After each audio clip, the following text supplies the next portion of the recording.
CBSE world में आपका स्वागत है। तो हम क्लास 10th ज्योग्राफी का चैप्टर नंबर 4 पढ़ रहे थे, इसका नाम एग्रीकल्चर है।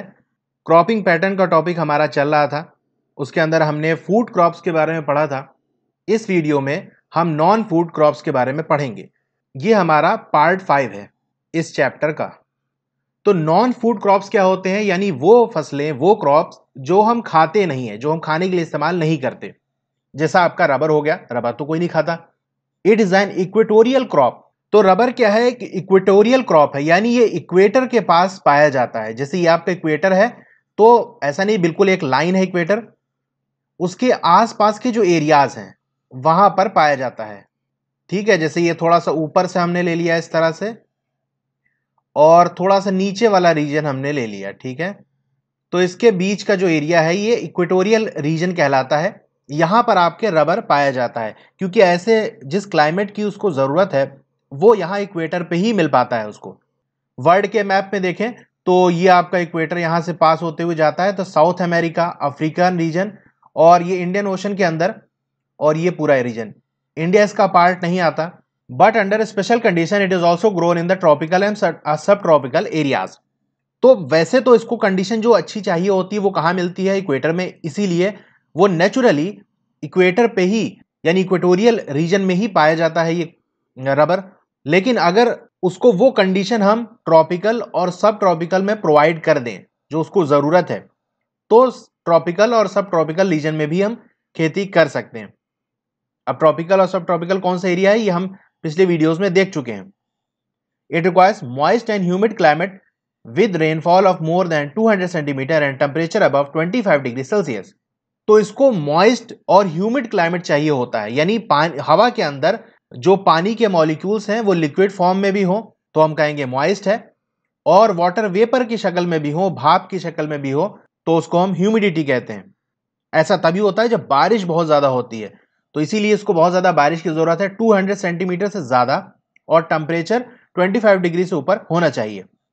Rubber is an important industrial raw material.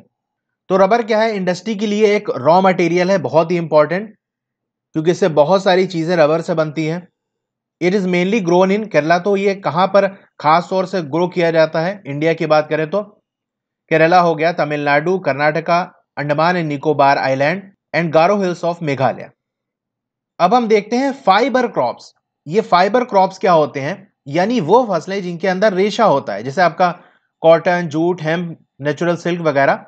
अब रेशा क्या होता है, जैसे मैंने ये कॉटन का टुकड़ा लिया है और कोशिश की है कि इसकी बड़ी सी इमेज आ सके, इतना अच्छा कैमरा नहीं था, तो आप देख सकते हैं ये बाल जैसा इसमें रेशे हैं। जैसे आपको ये वाला दिखाऊं मैं, व्हाइट वाला, ये आप देख सकते हैं ऐसे, तो ऐसे ऐसे निकला हुआ है यहाँ पर। तो ये एक तरह से कह सकते हैं बहुत पतले धागे हैं। धागा तो एक और अलग कैटेगरी में आ जाएगा, इसको हम रेशा ही कहते हैं, फाइबर ही कहते हैं। तो आप देख सकते हैं ये बाल जैसा पतला पतला ऐसे है यहाँ पर। ठीक है, इसी का ग्रुप है।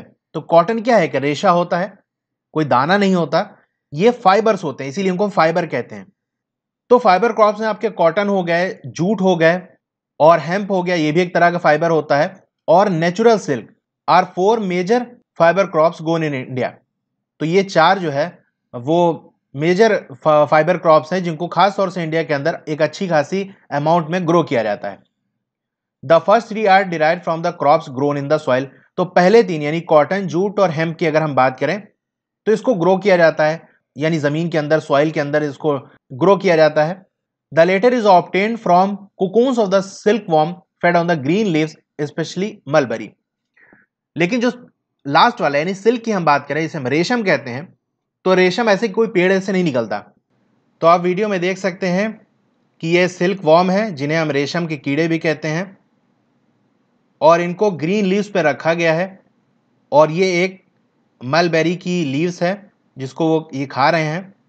और जैसे मकड़ी जाला बुनती है, ऐसे आप देख सकते हैं ये रेशे अपने बना रहे हैं, और इस तरह से एक कंटेनर सा बना रहे हैं जिसके अंदर वो जाकर रहते हैं।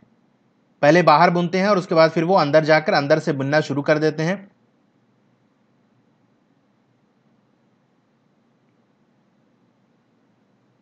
और फिर एक टाइम तक अंदर रहते हैं, फिर जब वो अंदर ग्रो हो जाते हैं, बड़े हो जाते हैं, तो उसको तोड़कर बाहर निकल के चले जाते हैं।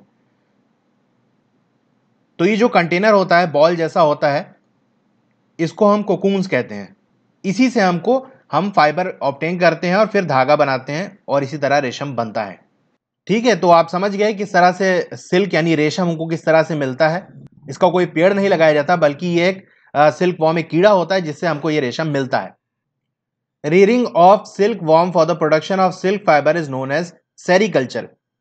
तो जो सिल्क वॉर्म है यानी रेशम का जो कीड़ा है, इसको पाला जाता है ताकि इससे हम सिल्क ऑब्टेन कर सकें।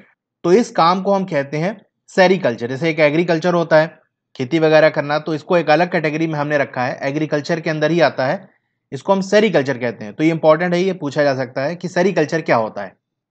अब हम बात करते हैं कॉटन की। India is believe to be the original home of the cotton plant.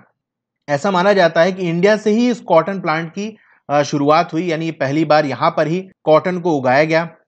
Cotton is one of the main raw material for the cotton textile industry. तो कपड़ा बनाने वाली, खासतौर से जो कॉटन के कपड़े बनाने वाली इंडस्ट्री है, उसके लिए एक मेन एक रॉ मटेरियल की तरह यूज होता है, क्योंकि बिना कॉटन के आप कैसे कपड़ा बनाओगे। इन 2016 India was the second largest producer of cotton after China. तो 2016 का रिकॉर्ड देखें तो चाइना नंबर 1 पे है, उसके बाद हमारा इंडिया आता है जो कि सबसे ज्यादा कॉटन प्रोड्यूस करता है। Cotton grows well in the dried parts of the black cotton soil of the Deccan प्लेटू। तो कॉटन अच्छा कहाँ ग्रो होता है?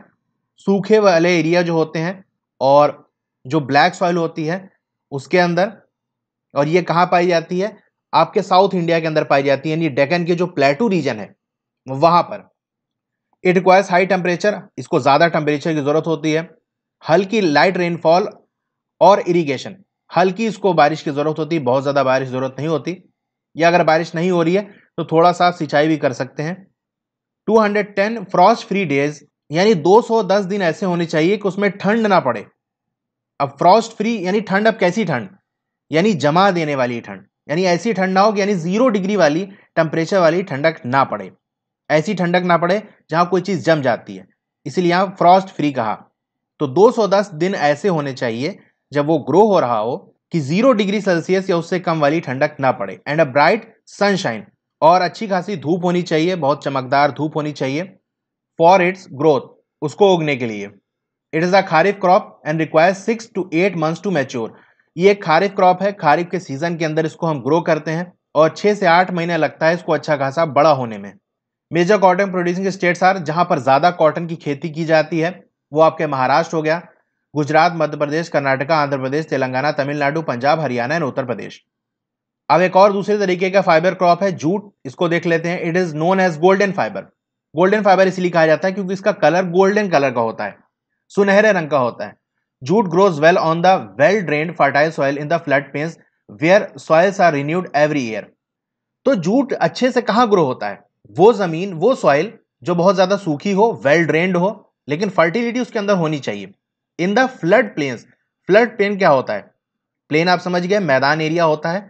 और फ्लड यानी जहां बाढ़ आती है, यानी साल भर के अंदर एक टाइम ऐसा आता है जब बारिश की वजह से, मानसून की वजह से वो जो रिवर होती है उसके अंदर बाढ़ आ जाती है, तो पानी दूर तक लेफ्ट राइट फैल जाएगा।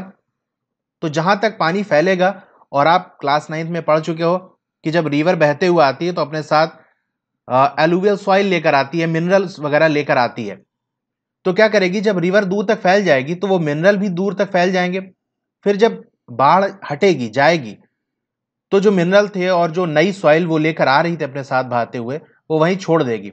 इसीलिए कहा इसकी सॉइल रिन्यू होती है, हर साल नई सॉइल इसके ऊपर लेयर चढ़ती जाती है, तो वहां पर अच्छे से ग्रो होती है। हाई टेम्परेचर इसको रिक्वायर होता है जब वो ग्रो हो रहा हो। West Bengal, Bihar, Assam, Orissa and Meghalaya are major jute producing state. तो यहां पर जूट बहुत ज्यादा ग्रो होता है। It is use in making gunny bags. तो एक तरीके का जो बोरा होता है आपका ना, जूट का, ब्राउन कलर का, तो उसको बनाने के लिए। मैट्स हो गया आपका, रोप्स हो गया, रस्सी यान यानी धागा हो गया, कारपेट्स हो गए, कालीन एंड अदर आर्टिफैक्ट्स, और दूसरी आर्ट की चीजें इससे बनाई जाती हैं। Due to its high cost it is losing market to synthetic fibres and packing materials, particularly the nylon. अब चूंकि इसकी कॉस्ट ज्यादा पड़ती है इसीलिए मार्केट से हटता जा रहा है, क्योंकि महंगी चीज कौन लेना चाहेगा। उसके मुकाबले में सिंथेटिक फाइबर्स आ गए हैं जो सस्ते भी हैं, जिसको हम फैक्ट्री वगैरह में पॉलीमर्स वगैरह से बनाते हैं। और जैसे पैकिंग वगैरह के लिए है तो पॉलीथीन में कर लेता है, कौन बोरे में करे, या आपको जो वाइट वाली बोरी आती है उसके अंदर करी जाती है। तो अब जूट वाले बोरे और जूट से बने हुए सामान थोड़ा कम मार्केट में आते हैं। तो इस वीडियो में इतना ही। आपको वीडियो कैसी लगी कमेंट करके ज़रूर बताइए। अच्छी लगी हो तो लाइक ज़रूर करिए और अपने दोस्तों में से शेयर करिए। और अगर चैनल को सब्सक्राइब नहीं किया है तो सब्सक्राइब करके उसके बगल में जो बेल आइकन है उसको दबा देंगे तो जैसे ही नई वीडियो आएगी वो आपको मिल जाएगी। और दूसरे सब्जेक्ट्स की वीडियो आपको देखनी है तो उन सब का लिंक नीचे डिस्क्रिप्शन में आपको मिल जाएगा, कमेंट में भी मैं डाल दूंगा। और अगर फिर भी नहीं मिलता है तो आप मुझे कमेंट करके बता देंगे तो मैं आपको वहाँ लिंक भेज दूंगा, वहाँ से आप देख सकते हैं। Okay, thank you.